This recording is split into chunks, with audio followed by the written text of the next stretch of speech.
고대 그리스에서는요, 철학자들이 모여서 토론하기를 즐겨했습니다. 자신들의 주장을 계속 이야기하고 또 논증하는 그런 일들로 하루를 채워갔다라고 해요. 그런데 이 논쟁들이 끊임없이 이어지니까 그 논쟁을 끝내야 하잖아요. 그때 에포케라고 외쳤다라고 합니다. 판단, 중지, 더 이상 이제 논지의 전개를 멈추어라 라고 외쳤다고 해요. 에포케는요, 판단하지 않고 현재 그 자리에서 현상을 관찰하는 거예요. 보여지는 그대로 바라보는 것입니다. 우리는 판단의 언어가 난무하는 세상 가운데 살아가고 있습니다. 있는 모습 그대로를 관찰하지 못하고 내 생각 속에서, 내 기준 속에서 쉽게 판단합니다.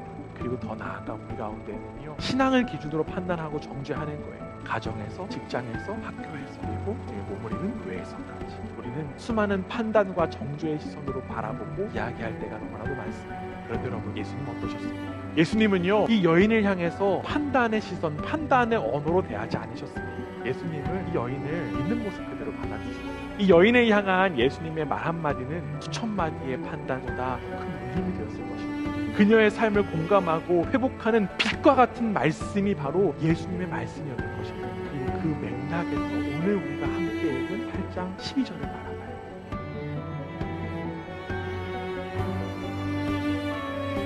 예수님께서 자신을 생명의 빛이라고 선포하셨어요. 말씀 맥락에서 보면 8장 1절부터 11절까지의 단락은요, 빛에 대한 암시였습니다. 그렇다라고 하면 이 12절은 빛의 선포라고 이야기합니다. 사람의 존재를 있는 그대로 받아들이고 사랑으로 그 존재를 대하는 것이 예수님을 통해서 드러난 빛이라고 하는 것입니다. 그런데 여러분, 여기에 놀라운 사실이 한 가지 더 있습니다. 예수님께서 자신을 빛으로 선포하신 것처럼 예수님은 우리에게도 빛으로 다가오셨다라고 하는 사실입니다.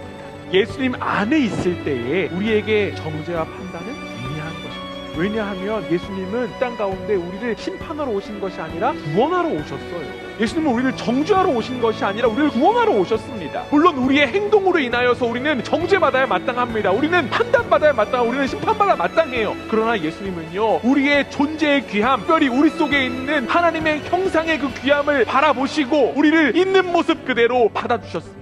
그래서 우리는 생명의 삶, 빛의 삶을 살아갈 수 있게 된 거예요. 판단에 좌우되는 우리의 인생이요, 돈 없어서 그런 거 아니에요. 판단 속에 살아가는 우리의 삶이 출세하지 못해서 그런 것 아닙니다. 우리가 빛이신 예수님 제대로 만나지 못해서입니다. 예수님을 제대로 만나지 못했다라고 하는 건 어떤 의미일까요? 가늠한 여인을 예수님께서 어떻게 대해주셨는지를 우리가 한번 떠올려 봐야만 합니다. 예수님께서 이 여인의 죄를 받아주신 것이 아니에요. 예수님은 이 여인의 행동을 받아주신 것이 아닙니다. 이 여인의 문제를 있는 그대로 받아주셨습니다. 마찬가지예요. 나의 의로운 행동으로 인해서 예수님 만나는 것 아니라고 하는 사실입니다. 우리의 존재를 있는 모습 그대로 받아주시는 그 예수님의 사랑이 있기 때문에 우리에겐 영원한 생명의 빛이 허락된 것입니다. 사랑하는 교회 여러분, 우리에게 예수님의 빛이 이미 임한 줄 믿습니다. 예수님의 그 판단 없으신 그 시선이 우리 가운데 이미 임한 줄 믿습니다. 그리고 이제 그 예수님은요, 주님을 영원한 빛으로 만난 우리를 향해서 빛의 삶으로 초대해 주신 거예요. 그렇다면 여러분, 빛의 삶을 살아가는 것 어떻게 살아가는 것일까요? 우리는 세상 가운데 어떻게 빛을 드러낼 수 있을까요? 예수님은요, 자신을 따라야 된다라고 말씀하셨습니다. 그래야 생명의 빛을 얻는데요. 내가 아무리 세상 가운데 빛을 내고 싶어도 우리에게선 빛을 낼 수가 없습니다. 나에게 빛이 없기 때문에 그래요. 우리가 예수님의 빛을 따라갈 때 우리는 이 세상의 빛으로 살아갈 수 있다는 사실입니다. 무언가를 하는 것보다 주님을 따라야 합니다. 우리를 사랑으로 이끄시는 그 주님의 이끄심에 따라 우리도 주님을 따라 걸어야 합니다. 그것이 바로 우리에게 허락된 빛의 삶이라고 하는 거예요. 이 어두운 세상에 밝게 비추기 위해서 이 땅 가운데 오신 그 예수님의 빛이 우리 속에 있기 때문에 그 길이 어려울지라도 우리는 걸어갈 수 있습니다.